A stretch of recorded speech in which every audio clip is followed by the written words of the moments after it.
Das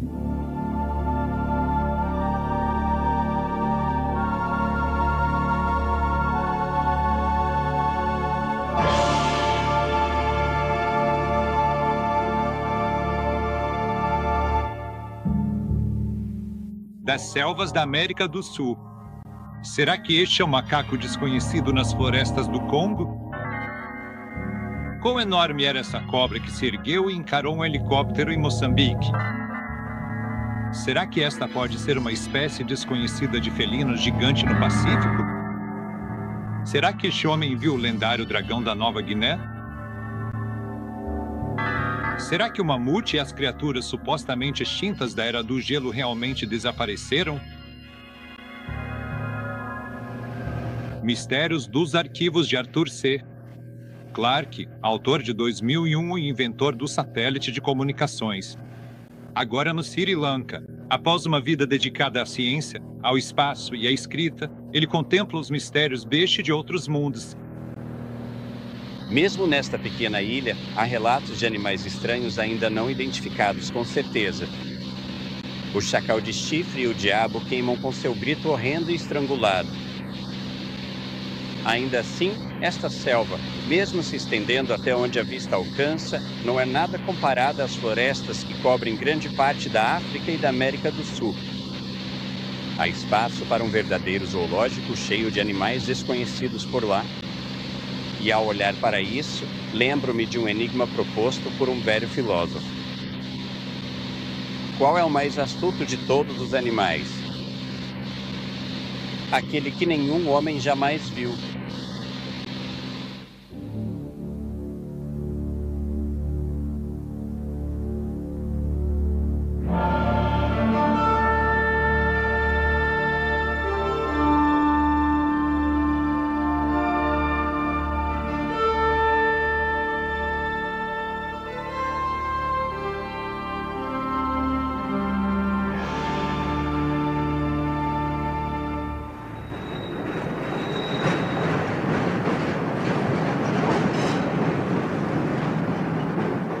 No centro de Chicago, o professor de biologia da universidade em uma expedição de compras.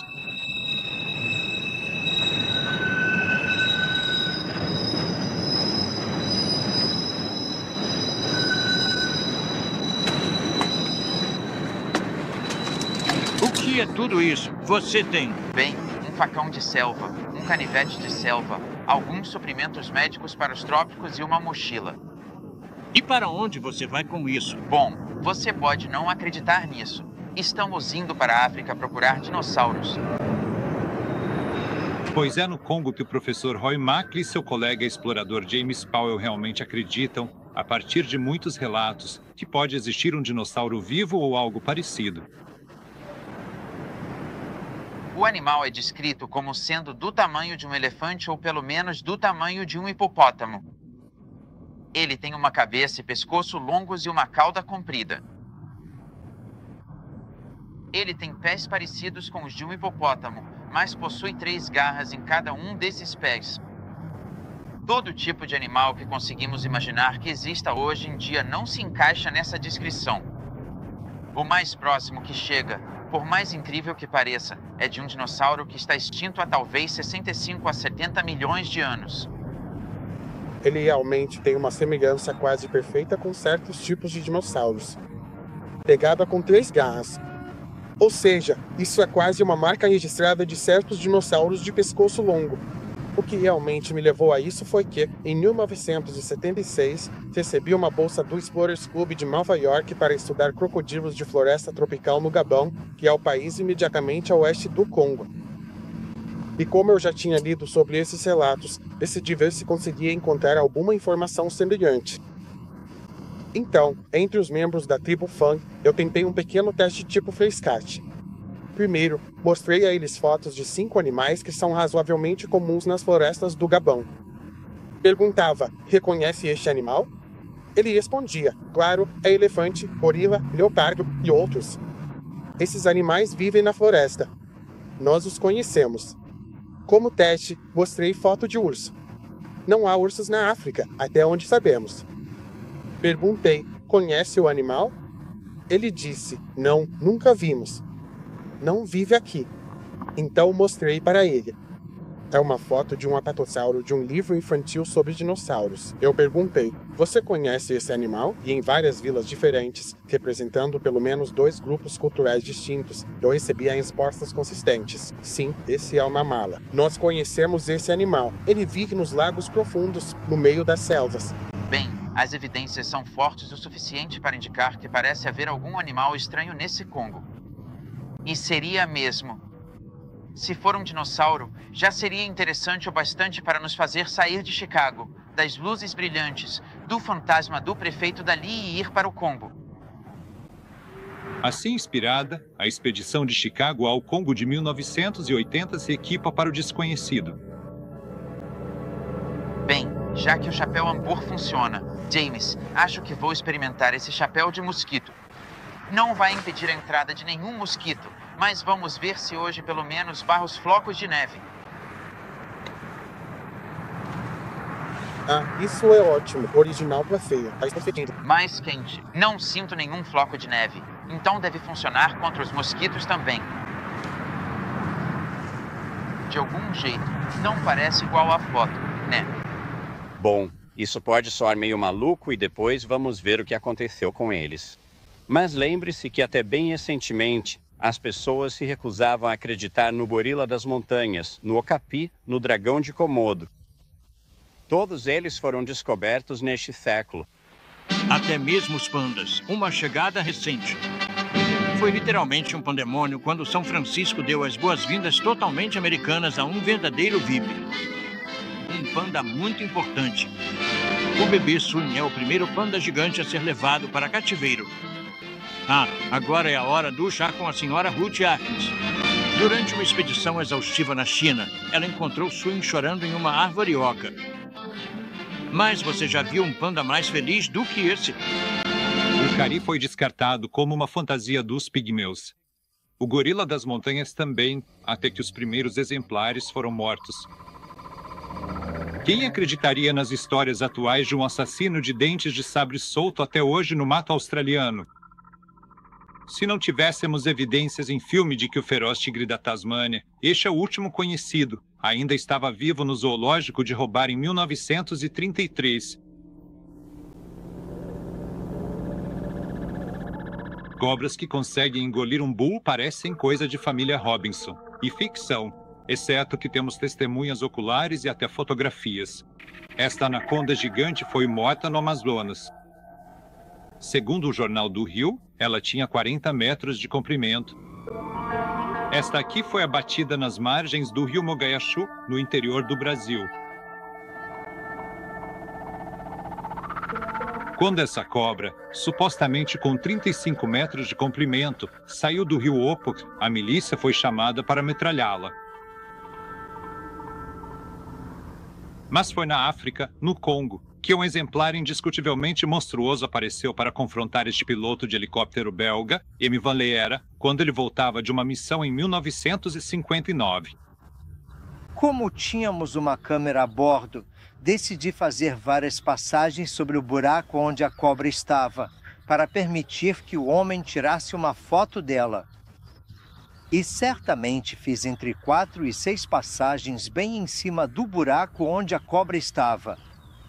Na época, eu já voava há 25 anos, então tenho muita experiência em medir coisas. E eu diria que a cobra que vi lá tinha quase 15 metros. Quase 15 metros. Não sei, você diz 15 metros ou 50 pés, mas era muito próximo disso, com certeza. E ela estava se movendo dentro do buraco e parecia de um verde muito escuro, verde amarronzado, com a barriga branca. Agora, quando eu desci até aquela cobra no buraco dela, eu diria que, a uns 7,5 a 9 metros de altura, a cobra se ergueu, eu diria uns 3 metros. E eu pude ver muito claramente de perto a cabeça, que estava olhando, e não consigo fazer uma comparação melhor do que com a de um cavalo muito grande, com mandíbulas enormes, muito grandes, parecendo triangular. E ela estava ali, em pé, olhando para mim, e eu sinto, e estou convencido de que, se eu estivesse ao alcance dela, ela teria me atacado, teria me dado o bote. E ainda assim, eu diria que tinha pelo menos ali no vale, uns 60 centímetros de largura e 90 centímetros de comprimento. Poderia facilmente engolir um homem. Esse é um daqueles casos raros em que temos uma testemunha especialista e uma fotografia excelente. A análise do solo e das características sugere que esse animal tinha, de fato, pelo menos 12 metros de comprimento. Então, cobras monstruosas realmente existem. Por outro lado, existe uma recompensa há pelo menos 60 anos, iniciada por Theodore Roosevelt, que hoje vale $15 mil para qualquer cobra com mais de 9 metros de comprimento. E até agora ninguém a reivindicou. Outro animal polêmico para o qual existe uma excelente fotografia é o macaco de Lô. Foi em 1920 que, vindos da selva de Maracaibo, na Venezuela, esses 4 homens magros e desesperados emergiram, os últimos remanescentes de uma expedição de 20 europeus que havia partido do rio acima pelo rio Catatumbo 3 anos antes. Todos os outros haviam morrido, vítimas de febre ou das flechas envenenadas dos índios Matelon. Mas um deles, o geólogo Dr. Francis Deois, ainda carregava consigo uma fotografia extraordinária que dividiria o mundo zoológico por 50 anos. Será que poderia mesmo ser um macaco desconhecido? Sim, disse Georges Monteno, o mais eminente zoólogo da França, e ele o batizou de Amiranthropodus loi, o macaco de Lô, embora nunca tivesse sido registrado um macaco nas Américas. Mas seu grande rival do outro lado do canal, Sir Arthur Keefe, membro da Royal Society, denunciou tudo como uma fraude ou um absurdo. Com desprezo acadêmico, ele citou o próprio relato de Deois no Illustrated London News, contando sobre 2 criaturas que atacaram o grupo de Deois por meios nada ortodoxos, defecando nas próprias mãos e atirando seus excrementos nos inimigos. A criatura era apenas um macaco-aranha sul-americano, disse Sir Arthur, com o rabo cortado ou escondido. O Dr. Monendon não se deixou intimidar. Ele pediu ao primo, que trabalhava para a Standard Oil em Tulsa, Oklahoma, que lhe enviasse uma caixa padrão de embalagem de gasolina igual à da fotografia original. Sobre essa caixa, Montandon colocou primeiro um macaco-aranha comum e depois um francês típico. As comparações pareciam mostrar que o macaco de Loi tinha bem mais de 1,20 m de altura. Para Monendon, era uma prova convincente. Desde aquele dia, nenhuma outra evidência de um grande macaco surgiu na América do Sul para justificar o Dr. Montenon ou destruir teorias de uma farsa. Mas a questão permanece. Por que um geólogo suíço, pouco interessado em zoologia, com seus companheiros morrendo ou sendo assassinados ao seu redor, se daria ao trabalho de falsificar uma imagem? Por essa razão, se não por outra, o 8 de Loi continua sendo um mistério.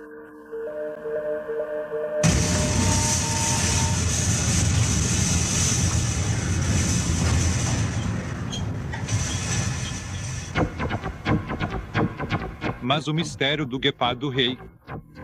Durante 50 anos, a obsessão dos caçadores brancos no sul da África agora parece estar perto de uma solução. Paul e Lena Botriel venderam tudo o que tinham, até a casa, para perseguir a lenda de uma fera feroz e listrada, mais parecida com um tigre que corria junto com os guepardos. O guepardo normal que conhecemos há 5.000 anos, e eles sempre foram absolutamente idênticos. O Kubla Khan tinha 1000 em seus canis. E muitos desses grandes príncipes e reis mandaram fazer pinturas e frisos nas paredes. E todos mostravam o guepardo como conhecemos, o guepardo malhado normal usado para a caça. E não houve diferença nenhuma por 5.000 anos. E de repente, nos últimos 50 anos, apareceu um guepardo com essas listras e completamente diferente. Existem cerca de 26 peles e todas apresentam listras absolutamente padrão aqui, e a parte final da cauda é anelada. Assim como o tigre, que é um felino listrado.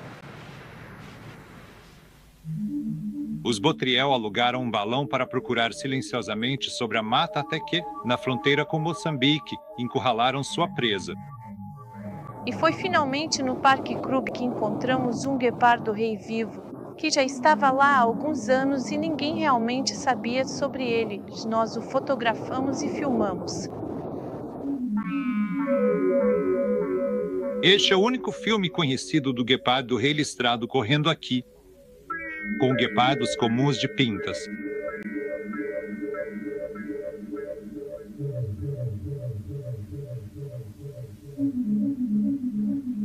As teorias são de que pode ser um híbrido ou, alternativamente, uma mutação, sendo um padrão estranho que aparece uma vez a cada algumas gerações. Ou, em terceiro lugar, uma espécie que, na verdade, evita o homem e vive na região da Rodésia, Moçambique, África do Sul, Moçambique.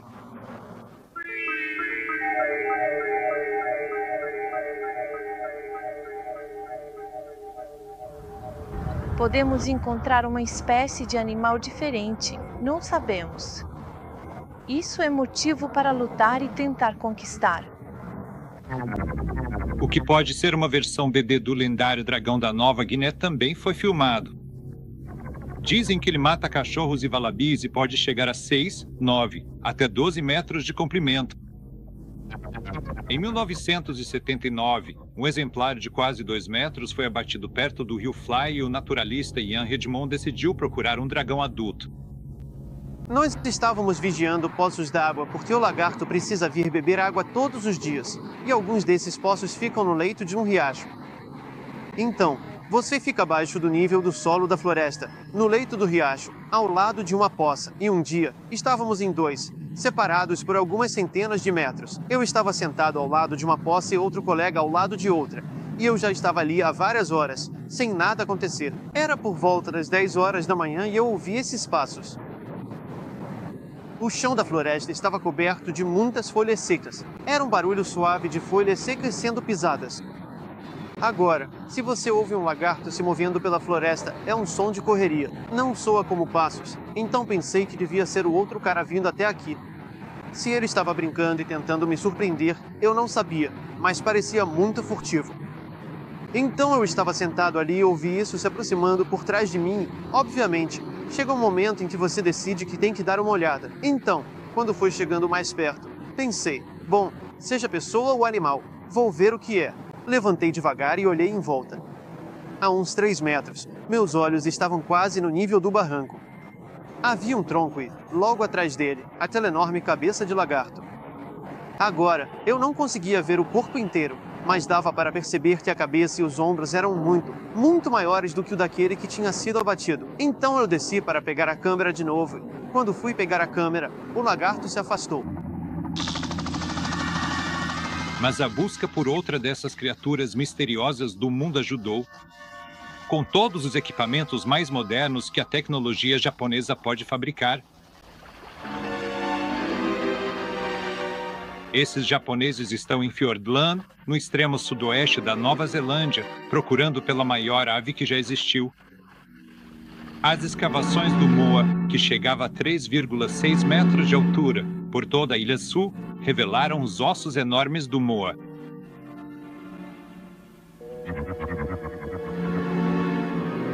Bandos de seus esqueletos dominam os museus da Nova Zelândia. O Moa certamente parece ter sido visto até 1860, e uma testemunha, a senhora Alice Mackenzie, disse que viu na areia da Martins Bay em 1883. E ele não ligou, não para mim, quando cheguei quase perto, e fui chegando cada vez mais perto, até que me sentei na areia atrás dele, e ele tinha uma cor azulada, um azul acinzentado desbotado.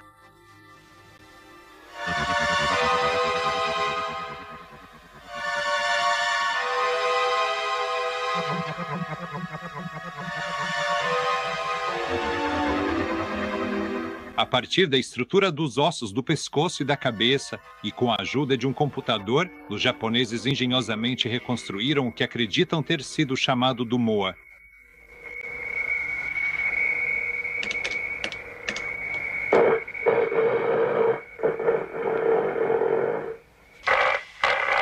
Munidos da gravação e de histórias de que o chamado realmente foi ouvido recentemente, eles partiram para a floresta, esperando, talvez temendo, uma resposta de uma ave que supostamente era capaz de rachar o crânio de um homem com um bico ou matá-lo com um chute.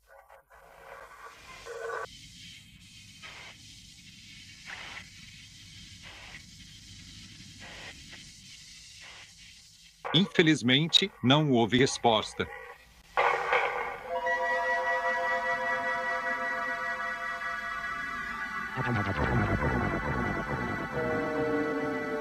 A mais intrigante de todas as histórias sobre animais desaparecidos vem das regiões nevadas da Sibéria.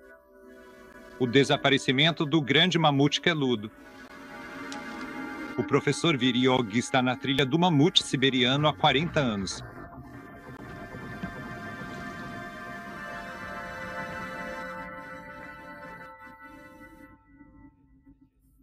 Quando eu acampava à beira do rio Indirka, na Iacútia, parecia-me que a qualquer momento, do meio da vegetação densa, a cabeça de um mamute com sua tromba peluda poderia aparecer e vagar por uma das clareiras entre os vales. Um país ideal para mamutes. Em expedições para Iacútia, no extremo norte da Sibéria, o professor Veralgin e outros cientistas soviéticos encontraram as presas e ossos de centenas de milhares de mamutes que parecem ter morrido em alguma catástrofe repentina. Mas, de volta a Leningrado, o professor Verachagin possui um dos espécimes notáveis que, de vez em quando, emergem do solo congelado da tundra. Um mamute inteiro congelado fresco por 10.000 anos. Este é o mamute de Berizova, exatamente como foi encontrado, tendo caído em um desfiladeiro e sido asfixiado. Sua bacia estava quebrada. Em sua boca ainda havia um pedaço de comida, um tufo de capim que ainda não tinha sido mastigado. Sempre existiram histórias de que mamutes ainda vivem na Sibéria. E então, em 1977, alguns garimpeiros soviéticos encontraram um filhote de mamute em condições quase perfeitas. Em meio à grande euforia, ele foi levado de volta ao Museu de Leningrado. Mas o professor Verug tem certeza de que ele morreu há pelo menos 10.000 anos. A mãe foi morta por caçadores. Esse filhote foi ferido por uma lança na perna direita. Ele conseguiu fugir, mas morreu de fome. Mas a descoberta do filhote de mamute trouxe uma possibilidade ainda mais exótica do que a ideia de que o mamute ainda poderia estar vivo. Da próxima vez que o mamute for encontrado, os cientistas russos vão coletar algumas de suas células corporais congeladas e tentar cloná-lo. Ou seja, cultivar, como agora é teoricamente possível, um novo mamute vivo a partir das células de um corpo morto, mas preservado por 10.000 anos.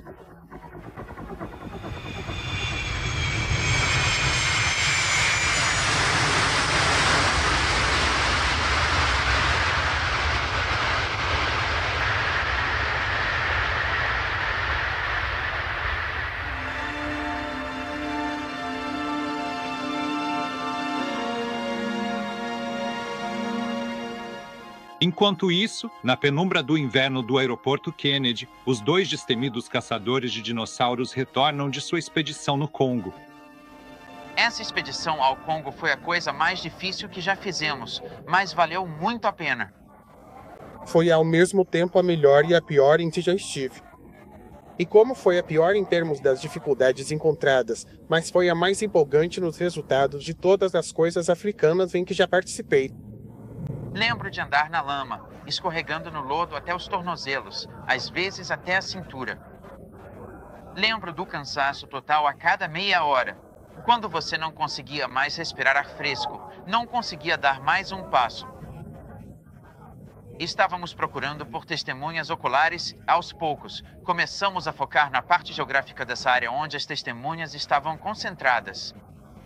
E usando essa técnica, conseguimos chegar ao centro dos relatos, a um lugar onde supostamente os animais estariam. Eles nos contaram que, por volta de 1959, 3 desses animais, possivelmente 2, vinham entrando em Laelle e isso estava atrapalhando a pesca dos pigmeus. Então os pigmeus decidiram que iam acabar com isso e começaram a fincar estacas na entrada do lago. Isso impediu que os animais entrassem, mas um deles, enquanto tentava passar pelas estacas, foi atingido por uma lança dos pigmeus. Eles então mataram o animal e o cortaram em pedaços. O relato do observador foi que demorou uma eternidade por causa do rabo comprido e do pescoço longo. Eles descreveram o animal como tendo cerca de 9 metros de comprimento, com cabeça e pescoço de 2 a 3 metros, algo entre 1,80 m e 2,70 m, parecendo muito com uma cobra grande, mas preso a um corpo grosso. O que é enlouquecedor nisso tudo é que tínhamos a tipar. Eu diria que estávamos a cerca de 40 quilômetros em linha reta de Laelle, que é um dos lugares onde talvez ainda existam espécimes vivos dessa criatura. Não conseguimos chegar ao lago porque levaria de 2 a 3 dias para entrar no lago e o mesmo tempo para sair de lá. E a gente ainda queria ficar, sabe, um tempo no lago, mas não teríamos tempo de sair do país antes que nossos vistos expirassem. Conforme fomos avançando e reunindo essas informações, fiquei cada vez mais convencido de que estamos lidando com um animal real. Talvez extinto há pouco tempo, mas ainda assim um animal de verdade. Ainda assim, se acreditarmos no que os congoleses e os pigmeus nos disseram, esses animais ainda estão vivos hoje em dia em certas partes do rio Teai, que é um afluente do Lauala, talvez até mesmo no Lauala e talvez no Lago Tei. Concluímos que realmente existe um animal real e que esse animal é uma espécie desconhecida pela ciência em sua forma viva. Então, esse caso continua sem comprovação. Mas se nossos heróis exaustos tivessem conseguido estender seus vistos, talvez tivessem encontrado o que estavam procurando. Acho que apresentamos evidências suficientes para sugerir que criaturas muito grandes, estranhas e possivelmente incríveis ainda podem existir em lugares remotos deste mundo. Mas enquanto estiverem protegidas por selvas, pântanos e várias burocracias africanas, elas podem ficar a salvo de serem descobertas por muito tempo ainda.